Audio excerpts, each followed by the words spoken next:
welcome back. You guys know where you are. You're on Expert Talk, and today is International Women's Day, so we figured why not sit down with 27 women that are making it happen from all walks of life, from all over the world.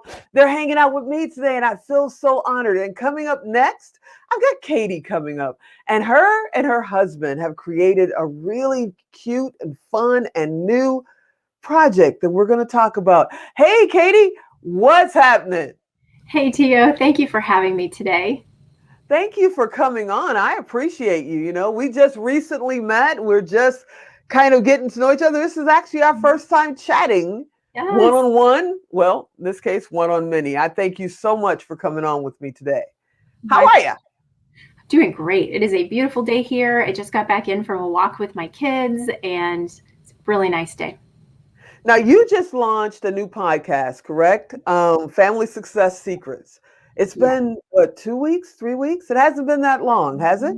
No, we launched it February 12th. And in that first launch week, we were able to hit number 20 on the parenting charts in the US. So we were really excited and thankful for all the support. Now, tell me what Family Success Secrets is all about. I've listened. I love it. I'm a fan. I'm a subscriber. But what's it all about? What made you decide to create this particular show? Well, we have traveled the world with the military, and we have met so many families. And as a special needs family ourselves, we have learned that there are certain things that can make your life much less stressful, much more enjoyable, and that they can lead to an abundant life despite your circumstances. So we figured that we would share a lot of the lessons we've learned and bring in experts and others who have learned very valuable golden nuggets to share with our audience as well. So every episode ends with a practical tool that families can try if it's something that resonates with them. So let's go over a couple of topics. Tell me a couple of show topics that you have already covered. Sure. Well, we have covered wealth creation for families. We have covered nutrition and making it simple and fun for moms, which is really something that most moms tell me is a challenge for them. We actually spoke to a precious friend she's a new friend of ours. She has dwarfism, and she covered the topics of getting a job if you are someone with a disability, and also to talk to parents about how to teach your children to interact with those in your community who have disabilities. So our show will range from having experts in fields like organization for your home, all the way to interviewing people who have experienced very inspirational and sometimes very challenging lives, but have learned and grown and have absolute beautiful things to share from it. Now, you mentioned nutrition just now, and it's hard enough for one person, me, to even think about nutrition. But when you're talking about nutrition for an entire family, especially small children, there's so many things out there that look better. They got toys that come in a bag. We won't even talk about what it is. You know, how do you get that together and make it not only fun, but nutritious and delicious? How do you do that? Well, for my family, we actually currently are juggling 3 separate diets, all medical based. And when we began this journey, we decided, first off, we would never go without. And secondly, we would make sure that it was food we enjoyed eating. So I was given the gift of having certain people in my life that I could ask questions to. And then I launched myself into years worth of research and training. And now through the people that we're interviewing and through some of the resources that Steve and I are going to be developing to help families, we kind of have it all sort of in a kit. So moms who want to or need to do this can just do it and not need all that support and research that we had to experience. That is cool. What's next for the show? Where are you guys going? Because you just got started. You're co-hosting with your husband. Correct. So what's going next? Where do you see it in 6 months, in a year? What's your hopes? What's your dreams? Well, the show just has an opportunity for endless amount of gold nuggets from people. So I'm looking at trying to speak to maybe some single parents to talk about how do they juggle, because I know quite a few single parents who are dear to me who have said, please find out how can we balance this better. We're just going to continue reaching out more and more to different people with various experiences. We'll also begin launching a coaching program that's coming up in the near future, so that we'll be able to walk families who want to have stability early on in their lives through how to make sure that those frameworks are set in their home to either reduce stress or to prevent it so that they can really live an abundant life with their family that they dreamed of. So you mentioned earlier you have children. I'm getting feedback from you. Can you turn your speaker down just a little bit? Sure. Yeah, because it's giving feedback back. Just a little bit. Yeah, it should be good. Yep, okay. We're good. So you mentioned earlier that you have children, you have a family. How are you balancing between mom, especially when everybody's trapped at home for the most part, mom and all the mom duties, and also building a business in the middle of COVID? How are you doing that? Well, some of it is a little bit of juggling and just, rotating what has the priority at the moment. And some of it is a matter of scheduling with very simple systems, because I am very much a free spirit. So I have to keep things very simple. And the other part is that our children, we started training them while they were young, how to be very independent and how to be very much a part of our team. So they actually also know which territories in our home they're responsible for. And so really, I don't have to do it all. The family does it together as a unit. And so it's wonderful. You need an award for that, because I still haven't figured that out. And I've got 3 grandsons and we're still going, what is he doing now? He's not even 2 years old, the youngest one, and he's running the whole house. So I probably need to pay more attention to exactly what it is that you're doing over there. If you were not doing a podcast, what would you be doing right now? Well, normally what we do and what we're still doing, we have a neurodevelopmental program that we do for our very severely disabled son.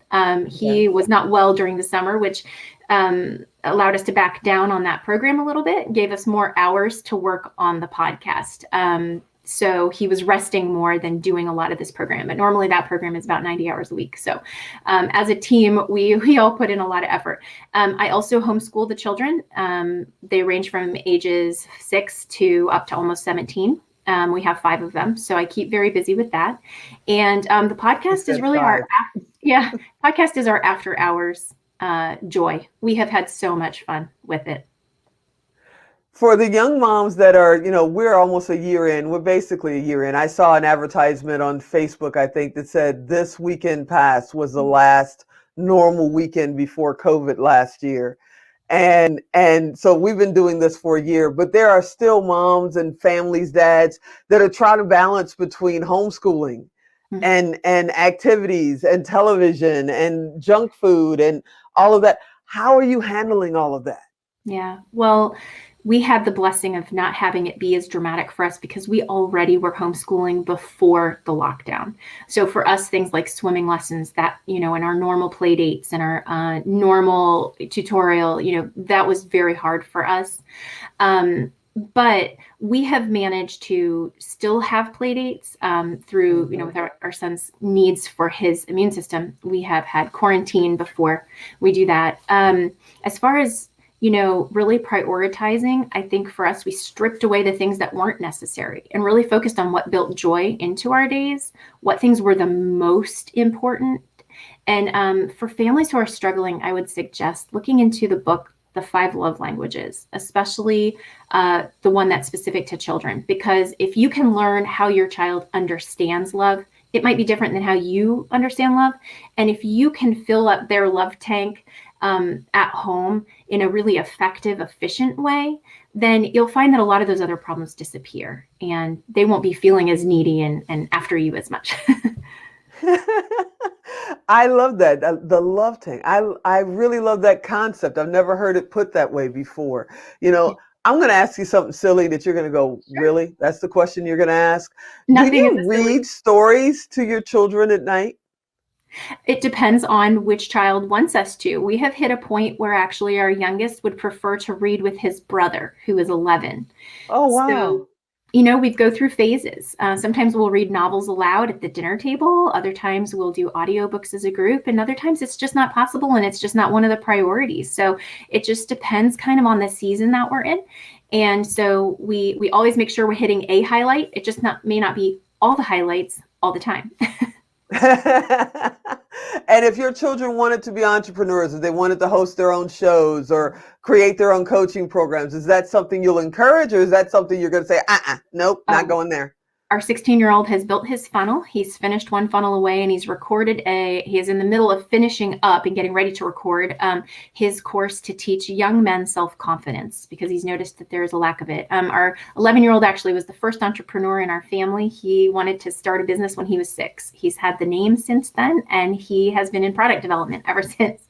So actually, our children were entrepreneurs before us. I love this. I love talking with you. I think it's awesome. I love the fact that, people that are single, or like in our case, our kids are grown and the grandchildren don't live here, and we can't seem to find enough time in the day. We're going, oh, I don't have time for that.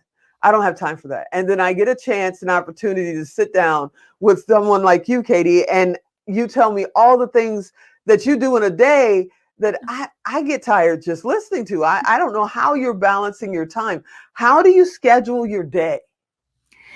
Each of our children actually has a chart that guides them through their day. And then we have a rough schedule for what we do each day, but we have to be very flexible, because with children, you never know who's going to wake up ill, or, whatever things are going to happen. So I do use an electronic calendar that helps. We connect the whole family to it. For us, really, balance is more a matter of being flexible and kind of rolling with what's the most important. And we don't do all the things in one day. Really, it's an accumulation of a lot of little things over a lot of days. Okay. Well, I want to thank you for coming and hanging out. I want to thank you for being on the show. And I mean, just trusting me, because like I said, we haven't really talked to each other than right now, and a couple of direct messages and a couple of emails. And you said, sure, I'll come. I'll be there. And I said, this is awesome. This is awesome. I want to thank you for, just hanging out with me for a few minutes and sharing your story. I hope you and your husband will both come back, and we can really talk about everything that you're doing in your coaching program and all things that are coming. Thank you. It would be our pleasure. And thank you again for having me today. I really appreciate it. You are the best. I'll talk to you soon. Bye-bye. Bye.